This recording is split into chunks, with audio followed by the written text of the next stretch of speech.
Welcome to the Salmon Runs YouTube. Enjoy the video. You start by verifying prerequisites so we avoid false leads. Open Settings and confirm the iPad iOS version, then check the target Wi-Fi SSID and password. Once done, make sure the router is powered and broadcasting too. 4 or 5 GHz is needed. This matters because band issues can trigger the privacy warning.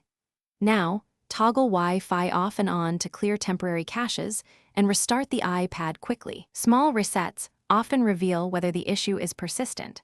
You now diagnose why the privacy warning appears. Open the network details and look at the private address toggle. This randomizes the MAC and can trip some routers. If the router blocks unknown MACs, turn the toggle off so the real address is used. Once changed, forget the network and rejoin. That forces a clean DHCP lease. Also check the router for MAC filtering or static IP requirements, because a mismatch here is a common cause of privacy notifications. You finish by ensuring both ends are healthy.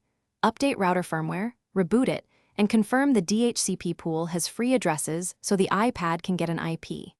If the warning persists, reset network settings on the iPad. This clears custom profiles and cached conflicts. Then rejoin networks and enter passwords again. As a troubleshooting tip, test another device on the same Wi-Fi to determine whether the issue is the router or the iPad, and capture any precise error text for deeper support. Thanks for watching. Consider subscribing if we helped you.